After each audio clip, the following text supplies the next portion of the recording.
sejahtera buat calon siswa SMA 2 Negeri DNT Teladas yang saat ini menyaksikan video yang saya sampaikan ini.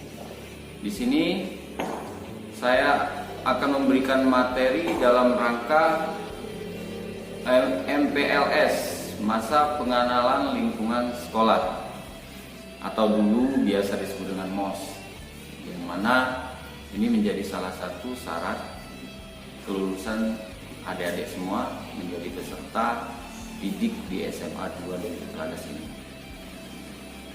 Terima kasih sebelumnya kepada Bapak Guru yang telah memberikan waktu kepada saya untuk memberikan sedikit wawasan mengenai masalah narkoba dan radikalisme. Perlu kami sampaikan dari pihak kepolisian adik-adik semuanya, apa itu narkoba dan apa itu radikalisme. Kita akan bahas satu-satu dalam hal ini. Yang pertama kita akan membahas masalah tentang narkoba. Apa itu narkoba? Narkoba adalah singkatan dari narkotik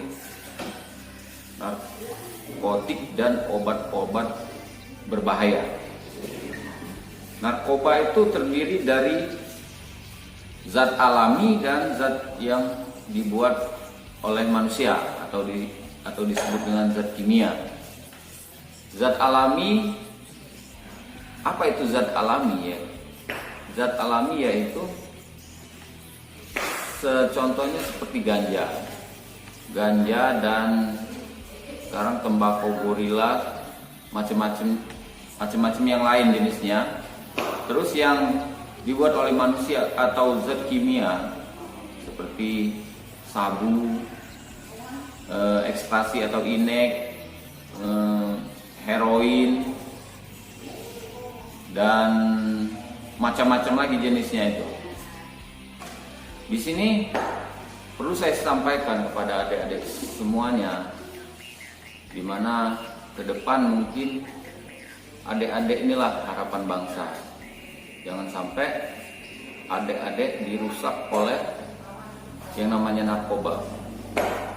Narkoba ini sangat berbahaya adik-adik sekalian. Resikonya banyak.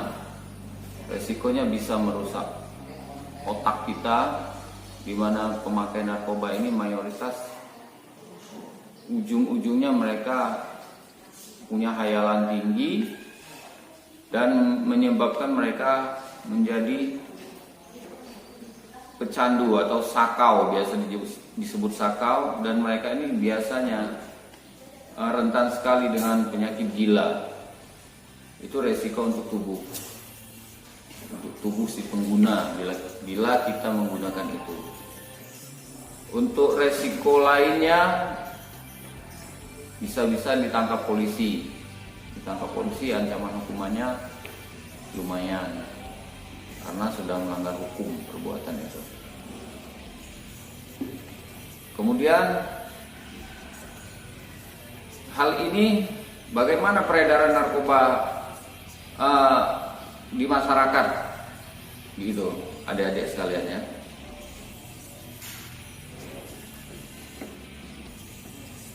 Selain itu adik-adik, saya beri contoh kasus yang lain yang terjadi di wilayah hukum Polsek DNT Teladas.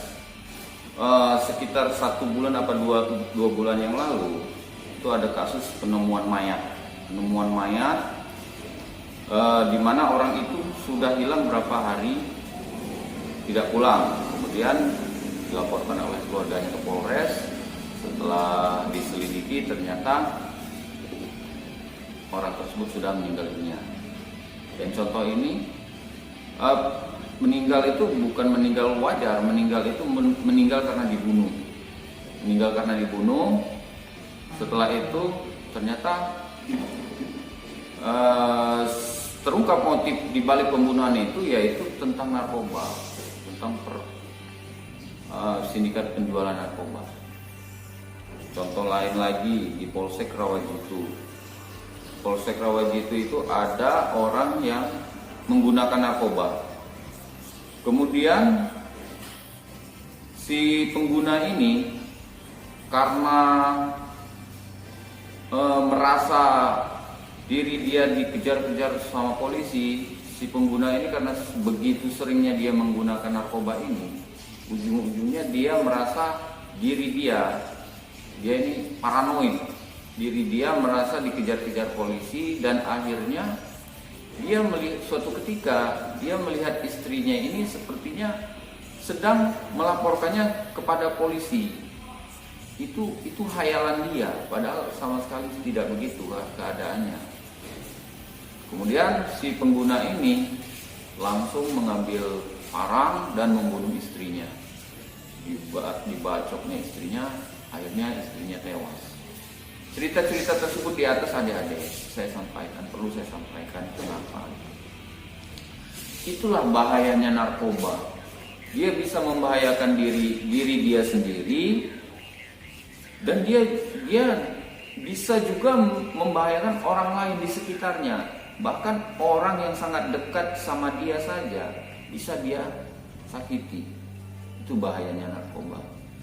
Jadi adik-adik sekalian, ini benar-benar harus jadi perhatian adik-adik sekalian. Jangan sampai adik-adik sekalian terlibat dalam masalah narkoba ini. Karena sekali adik-adik kenal dan terlibat dalam masalah narkoba ini, maka akan hancurlah masa depan adik-adik sekalian. Itulah gunanya adik-adik ditatar saat ini, diberitahukan masalah ini, supaya ke depan adik-adik jangan sampai bermasalah dengan narkoba. Tugas adik-adik belajar dengan baik dan hindari narkoba. Prestasi yes, narkoba no. Demikian adik-adik tentang narkoba. Selanjutnya kita akan membahas masalah radikalisme. Paham radikalisme. Apa itu paham radikalisme? Paham radikal ini cenderung kepada paham yang sangat keras, paham yang begitu mementingkan paham dia, mengesampingkan paham orang lain gitu. Membenarkan paham dia, menyalahkan paham orang lain. Tidak, mereka ini mengatasnamakan agama, tapi bukan yang agama yang diatasnamakan mereka itu benar-benar apa yang tercermin di diri mereka, bukan. Itu paham mereka yang salah. Paham mereka yang salah yaitu mereka ingin merubah ideologi bangsa kita, Ideologi bangsa kita itu yaitu Pancasila dan Undang-Undang Dasar 1945, dan itu sudah finish, nggak bisa diotak-atik lagi. Itu yang ingin mereka robah. Mereka ingin robah sesuai dengan hawa nafsu mereka, yang tidak sependapat dengan mereka, tidak sepemikiran dengan mereka, tidak sepaham dengan mereka. Mereka akan menganggap itu musuh. Itu paham-paham seperti itu. Mereka ini cenderung memberi pemahaman ini kepada anak-anak muda yang sedang mencari jati diri, yang sedang mencari apa tujuan hidup ini, gitu kan. Nah, inilah yang mereka dekati. Mereka masukkan paham-paham ini kepada anak-anak muda ini, yang mana anak-anak muda yang pahamnya tentang agama dangkal akan mudah sekali kena dalam paham-paham mereka itu. Bagaimana tindakan-tindakan mereka? Contohnya, mereka melakukan aksi-aksi bom bunuh diri seperti yang terjadi di bom Bali, bom Marriott, bom Tamrin, dan macam-macam kegiatan-kegiatan mereka yang lain. Itu untuk tingkat nasional. Kalau untuk tingkat internasional, mereka akan melakukan peperangan terhadap suatu negara yang sah. Contohnya di Irak yang dilakukan oleh ISIS. Itu kalau sudah berkelompok besar, mereka akan menjadi sesuatu yang sangat berbahaya. Ini bukan agama, salah satu agama yang ada di Indonesia, bukan. Mereka mengatasnamakan agama itu seolah-olah agama itu yang salah, padahal mereka itu berpikir sendiri, berhalusinasi sendiri, menganggap mereka yang paling benar. Nah, mengapa adik-adik perlu kami beri pemahaman ini? Ya, karena adik-adik, kembali lagi, adik-adik adalah generasi bangsa. Di tangan adik-adik ke depannya, negara ini maju atau mundurnya, gitu kan? Seperti itu.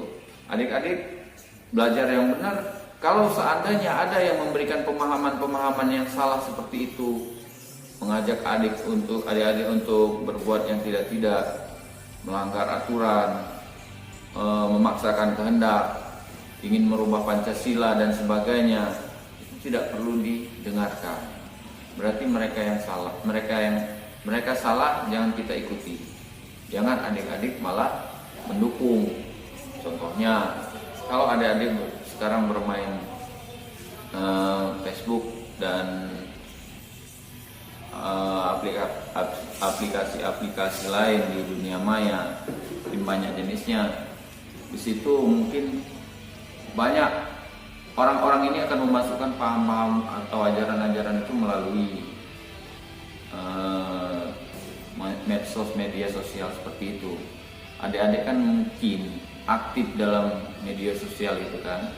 Jangan sampai hal itu membawa dampak negatif kepada adik-adik sekalian. Baca, kalau jangan langsung disebarkan.